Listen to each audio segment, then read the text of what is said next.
우리 여기 계신 모든 우리 성도님들 우리 마음에 임하시기를 축복합니다. 아멘. 올해는 올해 마지막 주일이에요. 마지막 날이고 마지막 주일입니다. 우리 지난주에 성탄절을 지키면서 우리는 아기 예수님의 탄생을 축하하고 기뻐했습니다. 보통 우리가 아기가 태어나면 한 20일 정도 혹은 한 달 정도 산모와 아기를 위해서 외출을 삼가고 또 출입도 일반 사람들이 삼가면서 이렇게 산후조리를 합니다. 그래서 100일이 되면 엄마와 아기가 이 100일 동안 잘 지낸 것을 축하하고 우리가 또 100일떡을 100사람에게 돌린대요. 그러고 나서도 1년이 되면 뭘 합니까? 첫 돌을 하면서 크느라고 애썼다 하면서 모든 사람들이 아기를 축복해 줍니다. 이것이 보통 아기들이 태어났을 때 축하해 주는 그런 모습입니다. 그런데 오늘 말씀을 보면 아기 예수님의 탄생은 이런 모습이 전혀 없습니다. 아기가 태어났다고 엄마와 아기가 평안히 쉴 수 있는 방조차도 없습니다. 그러니 산후조리의 모습도 찾아볼 수가 없죠. 100일을 축하하고 첫돌을 축하하는 모습도 역시 없습니다. 그러면 어떤 모습만 보일까요? 어떤 모습만 보일까요? 오늘 성경에 보면 그들이 떠난 후에 주의 사자가 요셉에게 다시 현몽하여 이렇게 말합니다. 헤롯이 아기를 찾아 죽이려 하니 일어나 아기와 그의 어머니를 데리고 애굽으로 피하여 내가 내게 이르기까지 거기 있으라 이런 말을 합니다. 아니 태어난 지 얼마 되지도 않았습니다. 방금 전에 멀리서 온 동방박사들이 황금과 유향과 모략을 가지고 예수님을 축하해주러 왔습니다. 그런데 그들이 떠나자마자 그날 밤에 그들이 떠난 지 얼마 안 돼서 밤중에 또 하나님께서 현몽해 주셨다는 거예요. 꿈에 나타나 주셨다는 거예요. 그래서 해준 얘기가 헤롯이 아기 예수를 죽이려 하니 얼렁 일어나 에집트로 가려는 거예요. 지금 뭐 어떻게 하려는 거예요? 도망가라. 도망가려. 피신하려는 거예요. 피신하려는 겁니다. 우리가 사극 같은 데 보면은 그런 거 있죠. 아주 중요한 사람이 태어나면 그 사람을 제거하기 위해서 권력자들이 어떻게 해요? 암살자. 죽이려고 하는 경우가 있어요. 자, 지금 예수님도 그런 거예요. 헤롯으로 오해를 하고 있는 거예요. 자기를 대신하여 이 세상의 왕으로 태어났다고 생각하는 거예요. 그러나 하나님의 아들 예수님은 이 세상의 권력자로서 왕으로 오신 게 아니에요. 만민의 죄를 대신하여 하나님의 나라의 왕으로 오셨지 이 세상 나라로 오신 게 아니에요. 헤롯은 그렇게 오해를 한 거예요. 그래서 그 아기 예수를 죽이려고 하는 거예요. 그러나 하나님은 그것을 다 알죠. 헤롯이 그 마음을 알기 때문에 아기 예수님을 빨리 피신을 시킵니다. 그래서 하나님은 요셉을 통하여 꿈에 현몽해 주는 거예요. 빨리 에집트로 피하라 이렇게 얘기해요. 여러분 지도에 보면 지중해가 있고 저 유럽 쪽에 지중해가 있고 그 지중해 옆으로 지금의 가자지구 지금 그 하마스 팔레스타인하고 지금 이스라엘하고 지금 전쟁이 일어났잖아요. 바로 그 지중해 옆이에요 거기가. 그리고 그 밑으로 사막을 지나서 이집트가 나오는 거예요. 이집트. 그러니까 이 사람들이 피신할 수 있는 것은 저 시리아 쪽하고 그리고 저 밑으로 이집트로 피신하기가 쉬워요. 그런데 지금도 어떻게 해요? 그 팔레스타인 사람들이 이집트로 많이 피신을 갑니다. 그런데 성경에도 보면은 이 가나안 땅에서 살기 힘들 때 이집트로 이스라엘 사람들이 많이 피신을 갔어요. 그런데 이미 이 이집트에는 이스라엘 사람이 한 100만 명 정도 살고 있었어요. 왜냐면 그 전에 이미 아시리아에 의해서 이 이스라엘 땅이 멸망을 당하고 또 바벨론에 의해서 붙잡혀가고 막 그럴 때요. 심지어 예레미야 선지자도 이 이스라엘 백성들을 이끌고 어디로 가냐면 이집트로 피신해 갔었어요. 그래서 이 이집트는 이스라엘 사람들에게는 낯선 곳이 아니라 이 이스라엘 땅에서 먹고 살기 힘들 때 어려울 때 피신해 갔던 땅이 바로 이 이집트였어요. 그리고 거기에는 이미 100만 명 정도의 유대인들이 살고 있었습니다. 그래서 하나님은 그곳으로 피신을 시킵니다. 빨리 이집트로 떠나가라 이렇게 얘기합니다. 그럼 참 기가 막히죠. 임신한 아내를 데리고 올 때도 두려워하지 말라. 그는 성령으로 잉태하고 아들을 낳을 것이니 그는 구원자가 될 것이다. 이런 말에 의해서 요셉이 약혼을 파혼하려고 했는데 어떻게 해요? 파혼을 하지 않고 그런 하나님의 그 말씀에 순종을 해서 마리아를 데리고 왔습니다. 그리고 또 마리아를 데리고 와서 지금 어디 호적하러 베들레헴으로 왔다가 이 베들레헴에서 또 어떻게 해요? 아기 예수가 태어났어요. 그래서 여기서 이제 좀 살려고 하는데 또 어떻게 해요? 헤롯이 아기를 죽이려 하니 빨리 이집트로 피신하라고 합니다. 그런데 이번에도 요셉은 어떻게 했습니까? 14절에 보면 우리 같이 읽어봅시다. 시작. 요셉이 일어나서 밤에 아기와 그의 어머니를 데리고 애국으로 떠나갔다 그랬어요. 애국으로 떠나갔다 그랬어요. 자, 여러분 이렇게 참 받아들이기 어려운 이런 하나님의 음성이 있을 때 참 우리는 이거를 순종하기가 어려워요. 그런데 요셉은 성경에 보니까 어떻게 했어요? 일어나서 그것도 어제 낮에 도망갔습니까? 밤에도 도망갔습니까? 밤에 간 거예요. 밤에. 그렇죠. 야반 노출한 것처럼 그렇게 한 건 아니고 어쨌든 그 헤롯의 학살을 피해서 밤에 낮에 가면 또 들킬까봐 어린 아기 예수니가 그의 어머니를 데리고 지금 마리아를 데리고 이집트로 떠나갔습니다.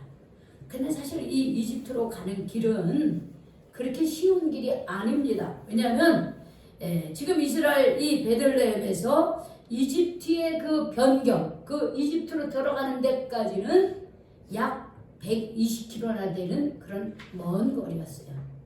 우리가 보통 지금 우리 차로 이 120km를 간다면은 한 1시간 반 정도 걸려요. 차로 가면 1시간 반. 1시간 반. 그럼 1시간 반이 차로 가면 그렇게 먼 거리는 아니에요.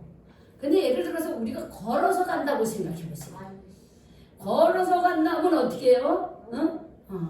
한 일주일은 걸리지 않겠어요? 한 일주일. 왜냐하면 지금 이 산모하고 애기이기 때문에 많이 못 걸어요. 그렇죠? 그러니까 넉넉 잡고 한 일주일 정도 잡아야 돼요. 그러니까 쉬운 거리가 아니었습니다. 그럼에도 불구하고 어떻게 요셉은 어떻게 합니까? 하나님의 말씀에 인도하심에 순종을 합니다. 순종을 해요.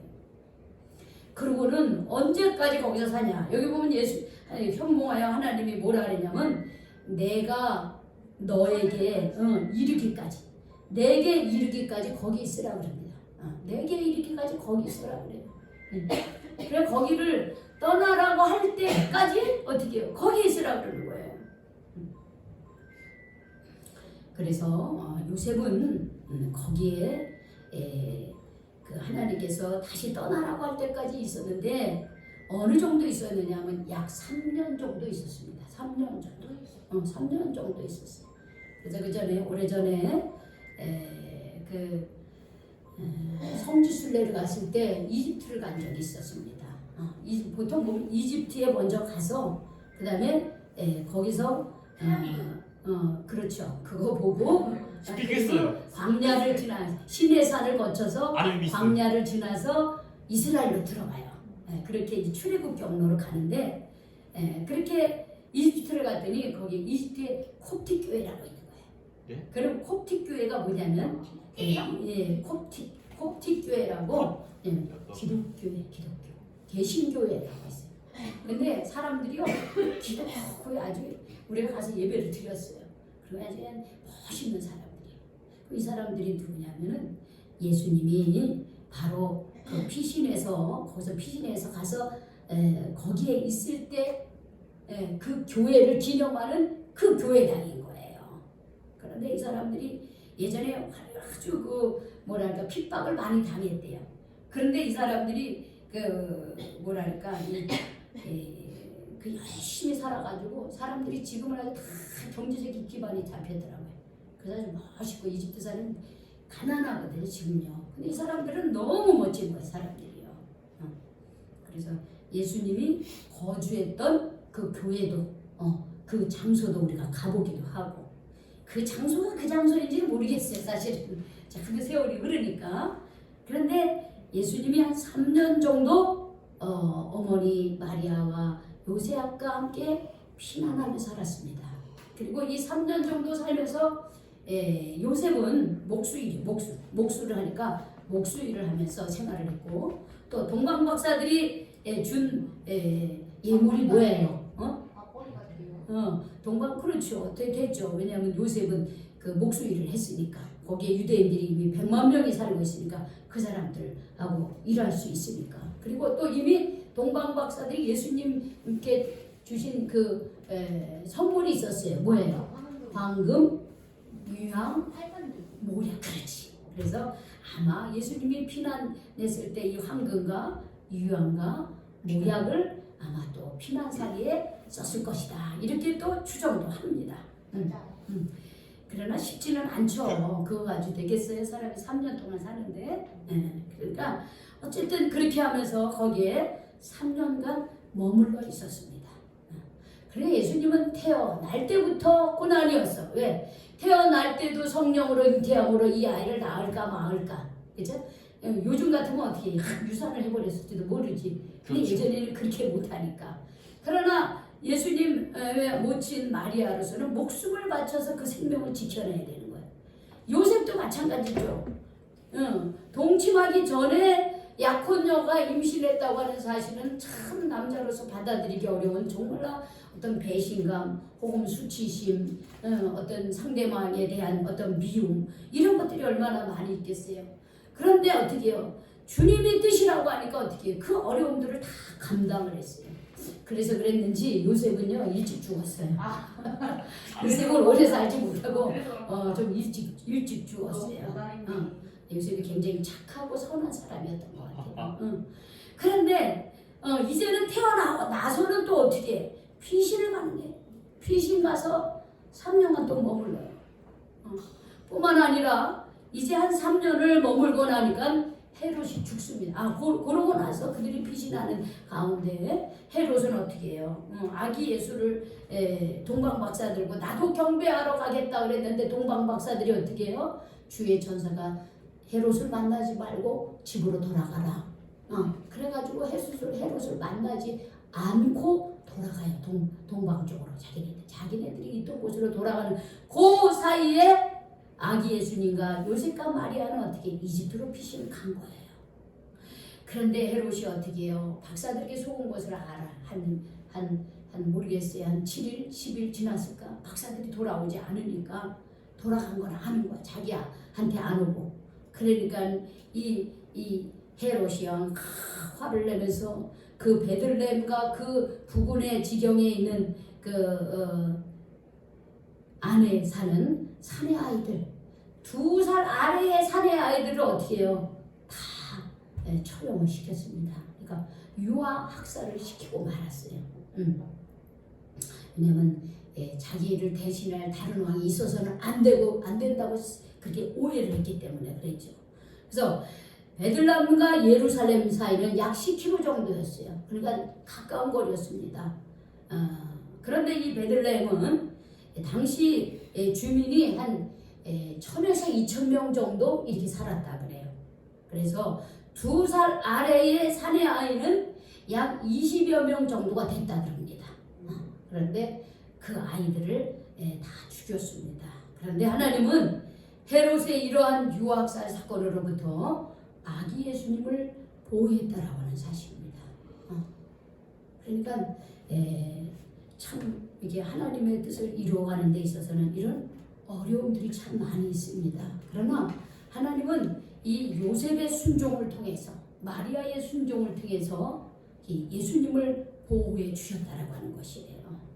그리고 헤롯이 죽었는데 그 이스라엘의 역사가 에 의하면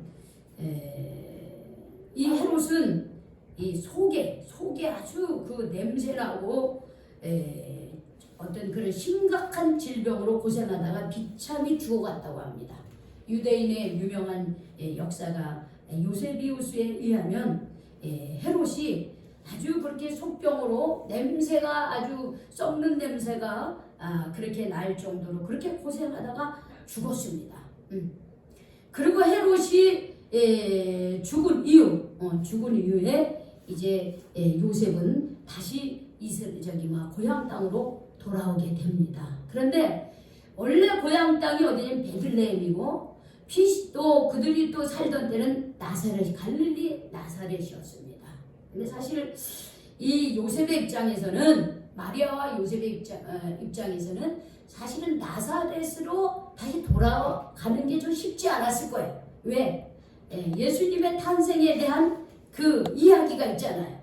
마리아가 어떻게 해요? 결혼 전에 그렇죠. 그런 소문이 있으니까는 물론 요셉과 마리아는 이것이 성령으로 잉태되어 하나님의 아들 구원자가 태어났다라고 하는 것을 알고 있지만 다른 사람들은 그것을 이해할 수 있습니까? 받아들일 수 있습니까? 아니죠. 그러니까 사실 이 요셉과 마리아는 아기 예수를 데리고 아마 원래 그 다윗의 그런 다윗 왕가가 살던 이 베들레헴에 머물고 싶어 했어요. 베들레헴에 다시 나사렛으로 가고 싶지 않았을 거예요. 왜냐하면 마리아도 보호하고 아기 예수님도 보호하고 그런 손가락질을 받으면서 성장하기를 원치 않으셨을 거예요. 그런데 보니까 헤롯이 죽은 후에 다시 또 주의 사자가 애굽에서 요셉에게 또 현몽하여 말을 한대. 뭐라면 이제는 다시 일어나 아기와 그의 어머니를 데리고 어디로 가라 그럽니까? 이스라엘 땅으로 가라. 아기의 목숨을 찾던 자들이 어떻게 죽었다. 이렇게 말씀하십니다. 이제 헤롯이 그 못된 헤롯이 죽은 거예요. 그래서 이제 그 못된 헤롯이 죽으니까 이제 하나님께서 내게 이르기까지 이집트에서 피신해 있으라 그러다가 헤롯이 죽으니까 하나님은 다시 어떻게 해요? 다시 또 이스라엘 땅으로 돌아가게 하십니다. 그런데 돌아가는데 구체적으로 어디로 가라고는 하지 않으셨어요. 베들레헴으로 가라, 나사렛으로 가라 그렇게 얘기하지는 않았습니다. 그런데 요셉과 마리아의 입장에서는 베들레헴으로 가려고 할 가능성이 컸습니다. 그래서 이스라엘 땅으로 가서 그 베들레헴으로 가려고 했는데 여기 보면 22절에 이런 말씀, 그러나 라고 하는 말이 있어요. 그러나 이스라엘 땅으로 들어갔는데 그러나 아켈라오는 헤롯의 아들이에요. 헤롯의 아들이 뒤를 이어서 이 유대 땅을 다스리고 있었어요. 그런데 아켈라가 그의 아버지 헤롯을 이어서 유대의 임금됨을 듣고 거기로 가기를 무서워하더니 꿈에 또 지시를 합니다. 뭐라고 지시를 해요? 갈릴리 지방으로 가라 그래요. 이거는 확실하게 갈릴리 지방으로 가라 그럽니다. 사실 요셉의 마음속에서는 베들레헴 땅에 머물고 싶었는데 지금 보니까 상황이 여전히 그 유대 땅에는 그 아기 예수를 죽이고자 하는 헤롯의 아들이 이어서 또 그 유대 땅을 다스리고 있는 거예요. 그러니까 베들레헴에 가기가 어려운 거예요. 무서운 거예요. 무서운데 꿈에 어떤 지시가 있냐면 갈릴리 지방으로 가라. 그 소문도 있고 손가락질도 할지 모르지만은 그 갈릴리 지방으로 가라 이렇게 얘기합니다. 요셉의 입장에서는 참 베들레헴에 머물기도 쉽지 않고 그렇다고 다시 나사렛으로 가는 것도 쉽지가 않았습니다. 그러나 어떻게 해요? 요셉은 또 어떻게 합니까? 이런 하나님의 인도하심에 순종했다라고 하는 것입니다. 그렇게 함으로써 이 23절에 보면 나사렛이란 동네에 가서 살았다. 그런데 우리 한번 23절 우리 같이 읽어볼까요? 시작. 나사렛이란 동네에 가서 사니 이는 선지자로 하신 말씀에 나사렛 사람이라 칭하리라 하심을 이루려 하심이다 그랬어요. 여러분 이 나사렛이라고 하는 뜻은요 어떤 뜻이냐면은 나사렛이라고 하는 땅은 별로 사람들이 알아주지도 않고 모르던 아주 저기 어디 우리나라 저기 아주 저기 함경도 저 끝쪽 뭐 이런 데요. 여러분 우리나라에서 여러분 이 부산 이 아래로 가면서 살기가 좋아요? 저기 북한 쪽으로 가면서 살기가 좋아요? 어디가 살기가 좋아요? 그렇죠. 따뜻하잖아요. 저기 전라도 저기 경상남도 이런 데는 따뜻해요. 바다도 있고 산도 있고 들도 있고 먹을 게 많아요. 그런데 우리나라 저 함경북도죠, 그렇죠? 함경북도는요 두만강, 그쪽 압록강 있는 쪽은요 굉장히 추워요. 먹고 살기 힘들어요. 그리고 거기는요 그렇죠. 러시아, 만주, 그리고 중국 사람, 몽골 사람 이런 사람들이 막 쳐들어와 가지고 막 사람들이 어떻게 그 함경도에 사는 사람들 고생이 많았어요. 그리고 혼혈족도 많아요. 사실 러시아에 피가 흐르는 사람도 있고 저 몽골 사람의 피가 흐르는 사람도 있고 저 중국 사람의 피가 흐르는 사람도 있어요. 그러니까 출신으로 볼 때 저 함경도 사람들은 어때요? 출신이 어때요? 별 볼 일 없는 거야 어떻게 보면. 근데 나사렛은 그런 지역이었다는 거예요. 나사렛. 근데 그 나사렛은 싹 어린 순이다. 이런 어린. 이게 싹 아까 우리 권사님이 기도하는데 권사님 뭐라 해요? 목사님 저 기도요 간단하게 하겠습니다. 그러더라고요. 그래서 간단하게 하세요. 간단하게 하는 게 아니라 뭐 나라와 민족까지 대통령까지 기도하고 할 거 기도 다 하셨어. 그런데 그 기도 소리 뭐냐면 우미 트게 하시고 싹이 나게 해달라고 그런 기도를 하셨어요. 우미 트게 해달라고. 이 나사렛이라고 하는 것은 싹이에요. 어린 순이에요. 어린 싹이라고 하는 거예요. 그런데 여기는 구약 성경에도요. 이 고대사에 등장하지 않은 지역의 나사렛은 다 잘 몰라요. 그리고 이 땅은요. 아주 무시받던 땅이에요. 왜? 접경 지역이기 때문에 외국 사람들이 와서 전쟁터에 막 여자들도 짓밟히고 남자도 끌려가고 막 그런 곳이에요. 사람들이 살기 어려운 땅이에요. 갈릴리 지방이라고 하는 저 나사렛이에요. 그래서 갈릴리 사람들조차도 이 나사렛을 아주 뭐라 그럴까 경멸하고 무시하고 놀림받았습니다. 그럼 나사렛 예수라고 하는 것은 이거는요 비방이에요. 모욕하는 거였어요. 지금은 우리가 나사렛 예수를 지명을 따라 나사렛을 거룩하게 보지만 예수님 당시에는 나사렛이라고 하면은요 놀림을 받은 거예요. 아유 깡촌 별 볼 일 없는 곳 배우지 못한 사람들이 사는 곳 무지랭이들이 사는 곳 이렇게 말하는 거예요. 지금은 나사렛 그런 거리. 그렇죠. 지금은 아니죠. 그런데 그때는 그랬다라고 하는 것이에요. 그냥 나사렛 예수라고 하는 것은 좀 이렇게 비방하고 이렇게 모욕하고 가치 없게 표현하는 거예요. 쪽발이. 쪽발이. 그러니까 참 이게요. 예수님은요 어찌 이렇게 자꾸만 낮은 곳으로 오고 피신하고 또 어떻게 사람들이 무시받는 그 나사렛이라고 하는 동네에 사심으로 나사렛 예수가 되셨습니다. 그러니까 자 보세요. 하나님의 뜻은요. 하나님의 뜻은 참 이 사단이요. 하나님의 뜻이 이루어지지 않게 하려고 계속 공격해요. 헤롯을 통해서 죽이려고 하고요. 우리의 마음을 통해서요. 아기 예수님 탄생을요 미루기도 하고요. 그리고 또 어떻게 저기 나사렛 동네에 가서 사람들이 아무도 알아주지 않는 아주 시골 깡촌에 가서 그렇게 어렵게 살았다라고 하는 거예요. 그런데 하나님은 그런 과정들을 통해서 예수님을 어떻게 보호하시면서 예수님을 보석과 같이 온 인류를 구원하는 그런 구세주로 만드셨다라고 하는 것입니다.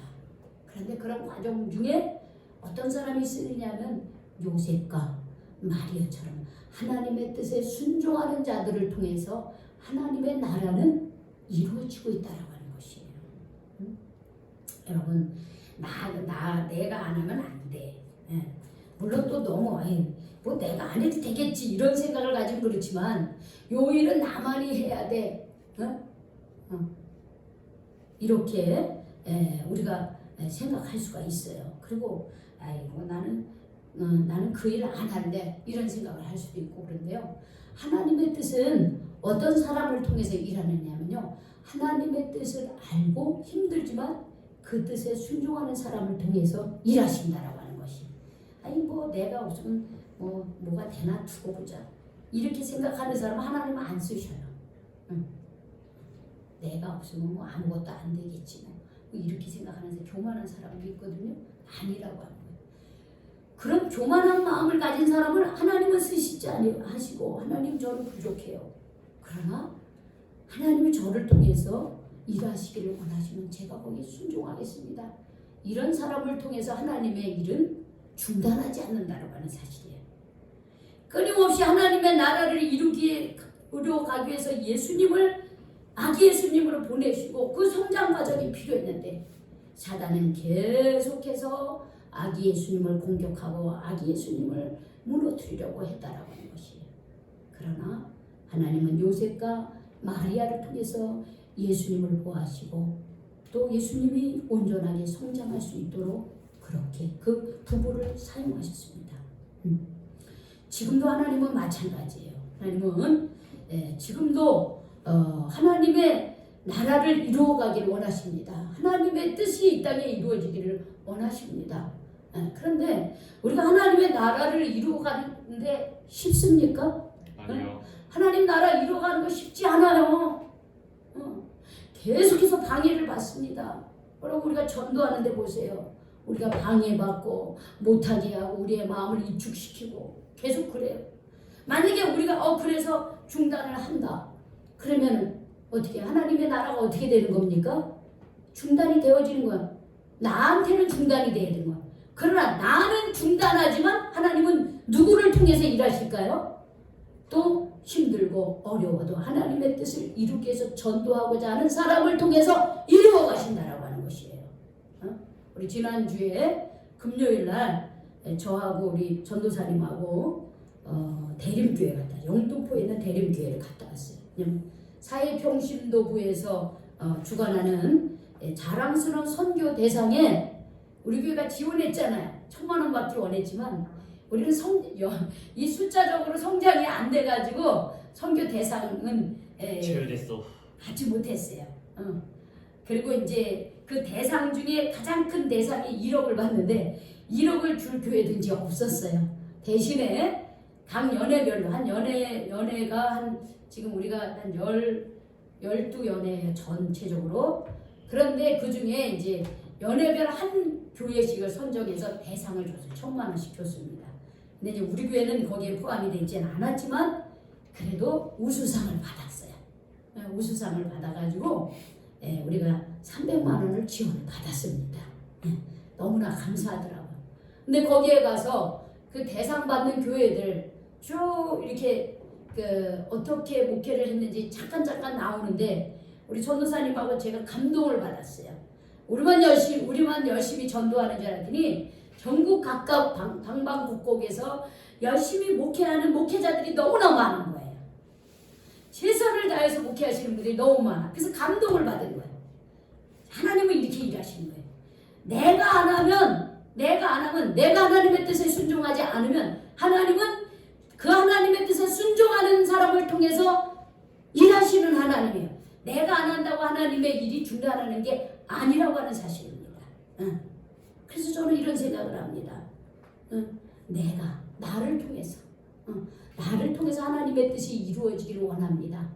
이렇게 우리가 고백할 수 있는 성도들이 되시기를 바랍니다. 우리 교회를 통해서 하나님의 뜻이 이루어지기를 바랍니다. 이렇게 우리가 주님 앞에 고백하자고요.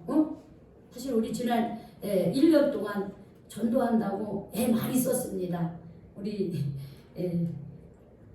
권인자 전도사님하고 저하고 또 우리 또 하반기에 우리 박은선 전도사님 그리고 성혁이 은혜, 준영이 동이 해서 화요일날, 수요일날, 그리고 토요일날 어린이 전도를 했어요.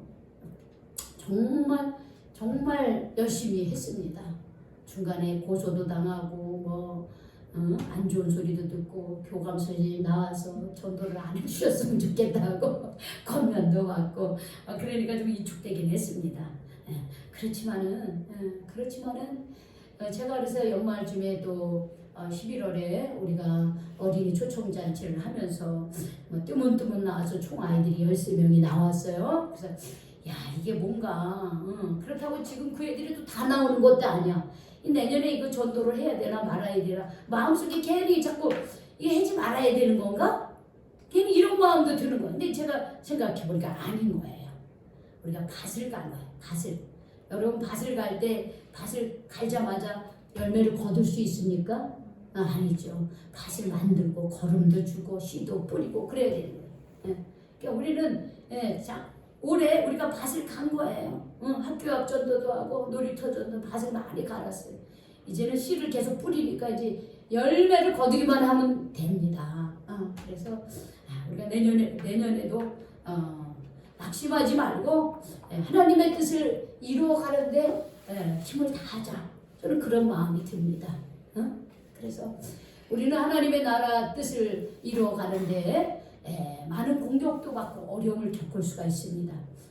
그런데 그럼에도 불구하고 우리는 하나님이 하시는 일에 하나님이 나를 통해서 일하실 수 있도록 우리가 하나님의 그 이끄심에 순종한다면 하나님은 어떤 어려움이 있어도 그 순종하는 사람을 통해서 또 일을 하시는 줄로 믿습니다. 아멘. 이제 오늘 한 해가 이제 마지막 주일인데 올해 우리는 또 실패한 것도 있고 낙심한 일도 있고 또 기쁜 일도 있고 슬픈 일도 있고 또 불순종할 때도 있습니다. 근데 그럼에도 불구하고 하나님은 순종하는 우리를 통해서 지금도 일하시기를 원하시는 줄로 믿습니다.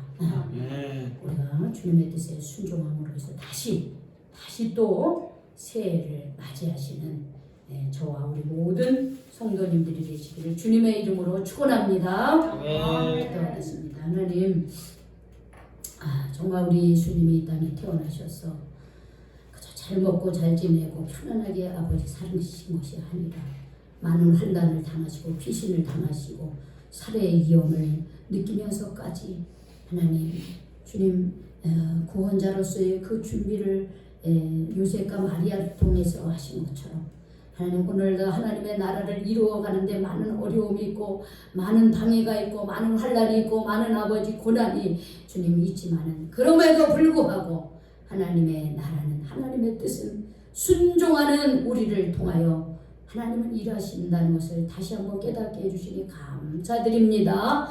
하나님 한 해를 아버지 주님 마무리하면서 우리에게 부족한 것이 많이 있습니다. 연약한 것이 많이 있습니다. 그러나 그럼에도 불구하고 우리 주님은 우리가 순종하고자 할 때에 하나님의 뜻을 나를 통해서 이루어 가시는 줄로 믿습니다. 하나님 한 해도 이끌어 주신 하나님께서 이제 2024년도 다시 아버지 주실 은혜를 기대하면서 저희가 하나님의 뜻에 순종하는 사람들이 되게 하여 주시옵소서. 예수님의 이름으로 기도 올려옵나이다. 아멘.